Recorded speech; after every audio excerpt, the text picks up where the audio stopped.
What it do, Misfits family? It's your boy Jude Reynolds Ocanas back here for the fourth episode of the Reynolds Sports Report, a place where we don't downgrade athletes. Instead, we uplift the athletes who are doing great in this world, that are putting their 100% and all in what they do.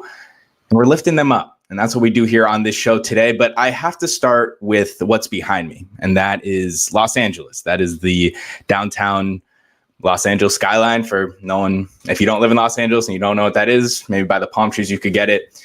And didn't have a show on Monday. And so, I live at USC. I'm not blind to what is happening in this city. And as someone that's can't speak from a personal experience, I speak from someone that has been in, living in Los Angeles my whole life, around communities that are very well underserved. And it's just important that I take this time to acknowledge those people that are suffering the most, and in any way that people can, whether it's you give resources or support or go to these protests in a peaceful manner. But what we are witnessing in our country right now is despicable. I don't want to make this a political thing. I'm not here to, ask your political opinion. I'm not here to give my political opinion, but just know that I'm hurting for those people that are going through situations like this, that are being ripped from their families. We've even seen kids taken out of schools and now put in detention centers. That is just not right. And, it's not my duty to come here and spread the gospel about everything that is happening in this world. But I do feel it is my duty to speak about it, because I think if you remain silent in situations in times like this, you're only putting yourself more towards the issue. And so I'm not going to give a whole rant, but I wanted to speak from my own time, my own heart, because I didn't have a show on Monday, and this has been something that's been going on through the weekend. And I think it's important, and also a time for you to do your own research and educate yourself. I think whatever happening in this world, it's always important to educate yourself first, and not just listen to, whether it's in sports or it's in politics, not just listen to media heads or talking heads. But now you can listen to me for 15 minutes. But I think this is why I wanted to start this episode like this, because sports is also an escape for people. And that's why I want, I don't want to distance myself from this situation. I want to realize that I'm acknowledging it, but it's also not my choice to continue and have a 20-minute episode about one issue. So without that further ado, like I said, a situation that's going on is awful in Los Angeles, and especially just for the families and the kids and people, especially in an underserved community like the Hispanic community in Los Angeles. My heart goes out to you. But moving forward into the NBA Finals, which we just saw the Indiana Pacers take down the Oklahoma City Thunder 116-107. And I'm a little bit shocked. I have to say, I picked the Thunder in 5, and I'm totally cool being wrong. And I think a lot of my, colleagues and my friends on this show, the Misfits, we've all been wrong. We've all been completely wrong. Now, I didn't say Thunder in 3. I gave the Pacers at least one game. But to be fair, I still didn't give them the respect they deserved, and the respect that they should have deserved, because of how well they've been playing in these playoffs. But like I mentioned, 116-107, the Pacers take down the Thunder in the first game back in Indianapolis for the first time in 25 years. The place was absolutely rocking. And this is, look, we could talk about the star players, Tyrese Halliburton, Pascal Siakam, Shai Gilgeous-Alexander, and we'll get to those guys in a sec. But I mentioned this before this series started last Friday, which crazy, last Friday already feels like forever ago, but I mentioned this last Friday, and I said this series, whether it's the Thunder or the Pacers, will be won with how their bench plays. And right now, the Indiana Pacers bench is outplaying the Thunder bench. And I know it seems crazy, because your star players still need to step up. They still need to do what they need to do. But then that takes me to my point about Shai Gilgeous-Alexander. Shai Gilgeous-Alexander did not have a great game. Sure, he had his 24 points, but that's his 4th lowest this postseason. He had 6 turnovers, the most in his playoff career. But I'm not here to dog on Shai Gilgeous-Alexander. My point is that when you have a star player like Shai Gilgeous-Alexander, or even a Jalen Williams, who in situations they're struggling, you need those role players to step up. You need the bench to step up and make plays when they need to make them. And right now, when you look at both sides of the aisle between the Pacers and the Thunder, it's the Pacers who are getting more contributions from their guys' bench. Benedict Mathurin just put up 27 points. He was hitting contested shot after contested shot. And it wasn't like he was hitting threes like crazy. He was getting down and dirty. And I see Eric in the chat. Yeah, look, we've all been wrong. It's part of being a sports journalist. You're all wrong here in this community. Look, I said, Thunder in 5. I've been very clearly wrong. But like I mentioned, the bench was going to be so important that when I went back and looked at these past 3 games, the team that has won the bench minutes has won the game. First game, the Pacers outscored the Thunder's bench 39-28. The Pacers won. Game 2, Thunder outscored the Pacers bench 41-29. And then most recently, the Pacers outscored them 49-18 in game 3. Now, is that the only reason that they're winning? No. Tyrese Halliburton did his thing in game 3, right? Had a near triple-double with 11 rebounds, 9 assists. I'm not saying the bench is the sole reason, but why I'm pointing to that is because I've always gone back on this point that if you are going to win a championship, you need to have Hall of Fame role players. And I don't mean Hall of Fame in the fact that they are going to go to the Hall of Fame. Is Benedict Mathurin going to be a Hall of Famer? No. Is TJ McConnell going to be a Hall of Famer? No. But in their role,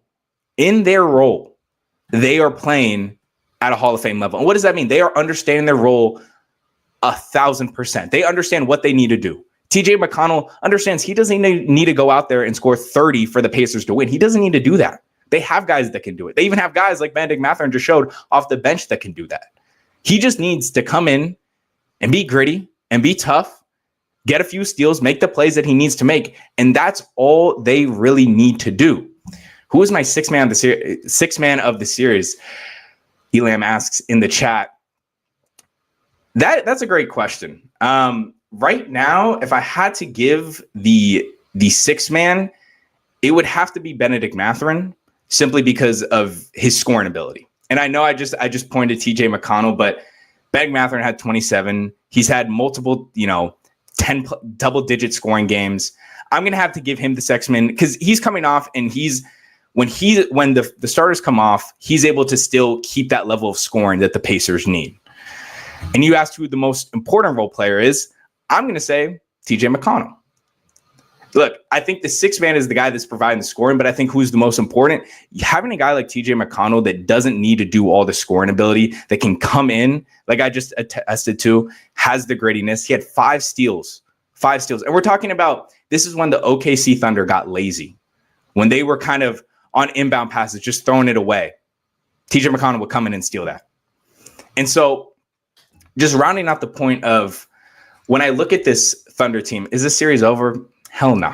This series is not even close over. It's one win. We've seen a Thunder team get, bounced out in the game 3 versus the Minnesota Timberwolves in the Western Conference Finals and responded and won the series. So I'm not saying that the Thunder are out of this by any means.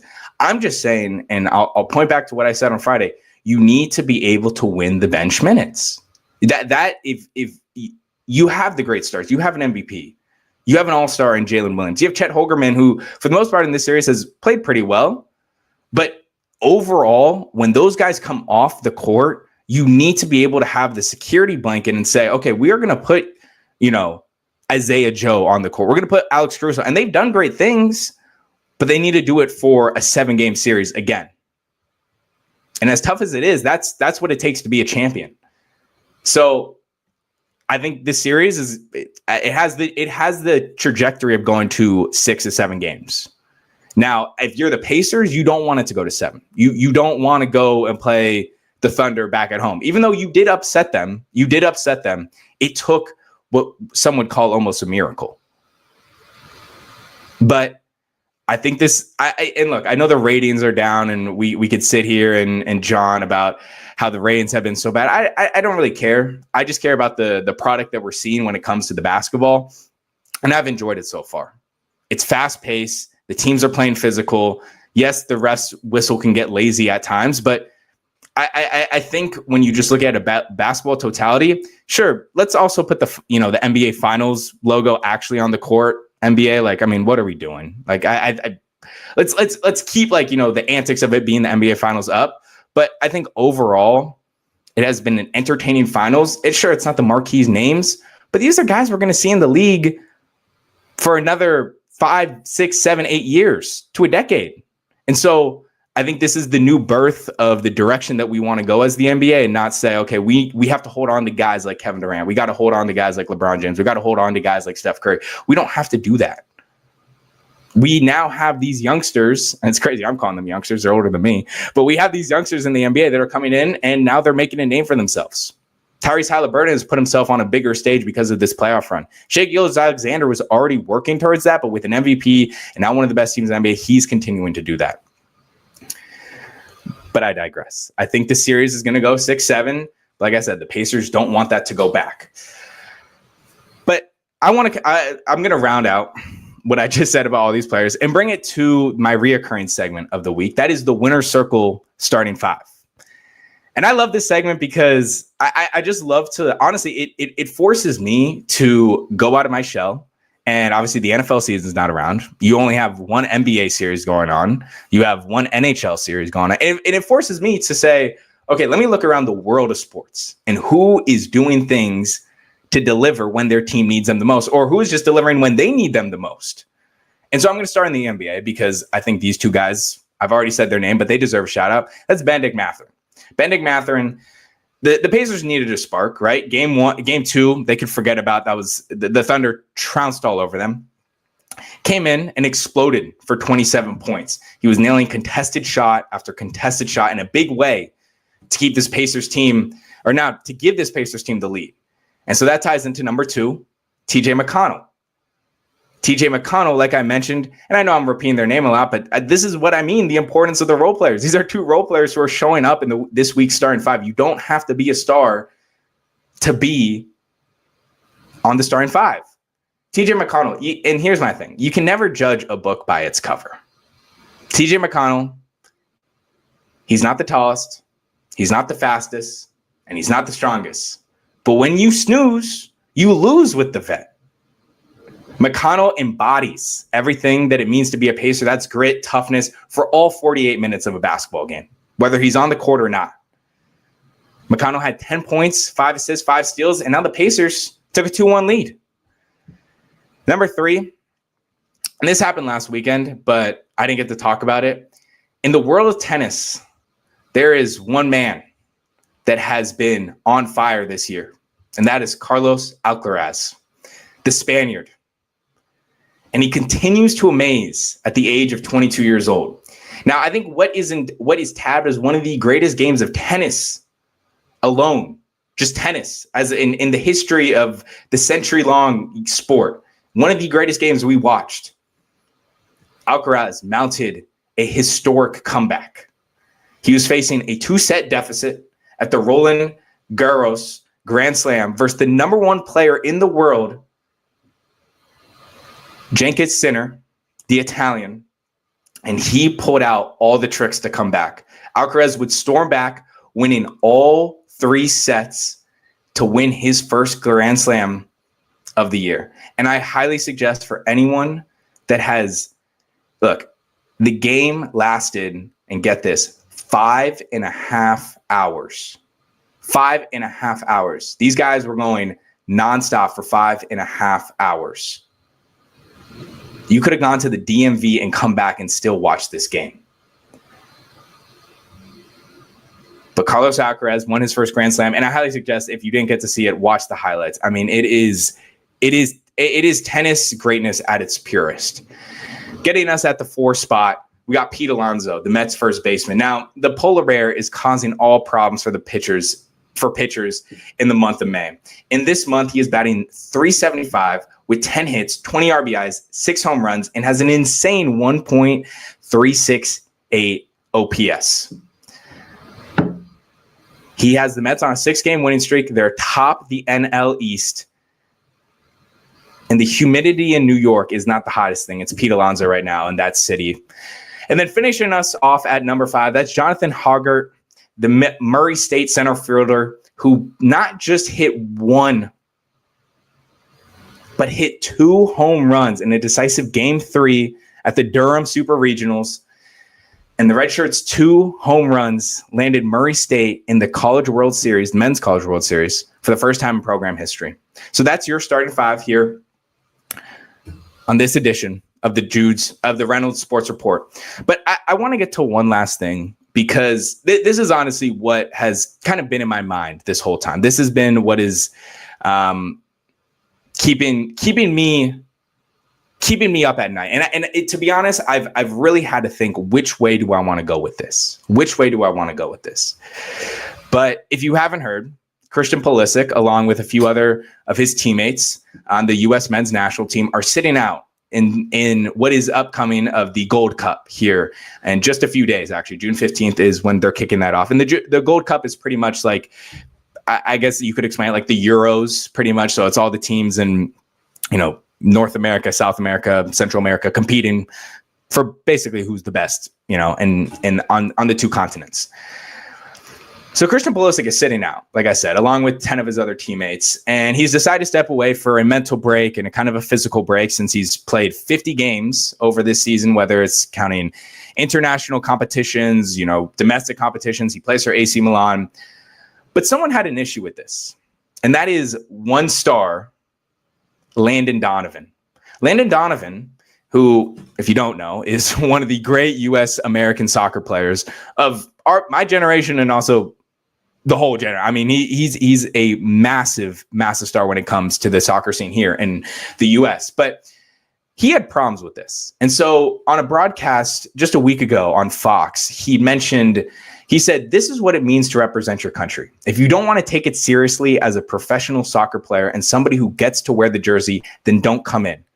I can't help to think about our guys on vacation not wanting to play in this Gold Cup. It pisses me off. Now, Christian Pulisic did not directly respond to this, but it was Christian Pulisic's father who posted on Instagram saying, or not even saying, he actually went into some AI system, whether it was ChatGPT or something, and basically took a photo of a response asking, why did Landon Donovan take a sabbatical in 2013? For those who don't know, this was kind of coming towards the end of Landon Donovan's career in 2013, and he took 104 days off because due to physical and mental exhaustion. This led obviously to his absence to the 2014 World Cup roster. I'm giving you this context because I think it's important to understand now that we are having this conversation. My first piece of advice for both parties here, right? Pulisic and Donovan. And by the way, Pulisic did respond actually earlier today. My advice for both of sides of this is this should have been handled privately off the bat. I don't think this was a situation that should have been put on the internet waves, because now it's going to be taken every which place. And now I'm talking about it. So Christian Pulisic, like I mentioned, he played for AC Milan this past season. And a big reason why he's also taking off is because if he were to play in this Gold Cup, it would pretty much run up to pretty much the start of the preseason for AC Milan. He'd then have to play a full AC Milan season in Serie A, the Italian soccer league. And pretty much that would then just kick off right into the World Cup, which is next year, 2026. So that was the reason he says, you know what, I need a break before I obviously play the regular season for AC Milan and then also get into this European competition. So like I said, first thing, it should have been held in private. There should have not been much more than that. They should have kept this off the airwaves, had a private talk about it. They could have figured it out. I think it would have done a whole lot better for both parties if they did and not kind of made it this whole soap opera. I don't think it is right for Donovan to say that Christian Pulisic isn't taking the men's national team as a priority, because that's what he said. He said that him and the 10 other guys are not taking the U.S. men's national team as a priority. And to be honest, I think that is what Christian Pulisic said today, out of line. I think it is out of line to question one's commitment to something simply because they make one certain decision. So that's where I stand with Landon Donovan and saying, I don't think it is right. I get it. You are a player. You've played the game for decades and decades, so you understand what it means. And that's what brings me to my next point of, you understand the pressure that is put on not just soccer players in general, but a U.S.-born soccer player who's playing in Europe. Christian Pulisic has been tabbed, the LeBron James of soccer. And to then come on and add more pressure to, we don't know what Christian Pulisic is dealing with when it comes to his mental. He dealt with a few injuries this past season with AC Milan, but to question the commitment and also have been in the shoes before and then try to tear him down again is bogus from Landon Donovan. This is where I can kind of see his point. And I wrap it up here. This is where I can kind of see his point. I understand, in a sense, where Landon Donovan is coming from. Look, when you look at the U.S. men's national team, have they earned the right to take time off? That's my question to the audience, whatever it may be. Have they earned the time to take games off? And I say that as I just watched Cristiano Ronaldo at the age of 40 after playing a game, that he would rather lose a leg than not play for the Portugal national team. He is 40 and he's playing in these international tournaments. And Cristiano Ronaldo is one of, if not the most decorated player of all time. And so I'm not coming to question Christian Pulisic's commitment. I'm not coming here to say that, he doesn't deserve his rest. But I look at this as saying, you haven't earned anything. If I were to look at the men's national team in the most, recent World Cups and the most recent Gold Cups, in 2022, they were around 16 finish. 2014, round 16. By the way, they didn't even qualify for 2018. 2010, round of 16. 2006, group stage. I mean, the list goes on. This team has not made it past the round of 16 before 2002. 2002. And in the Gold Cup, sure, they won the final in 2021. But when you talk about the United States at an international level, nobody bats an eye. So I understand where Christian Pulisic's coming from. You need rest. And that's not truly why I'm putting the blame on them and these other guys that are missing out.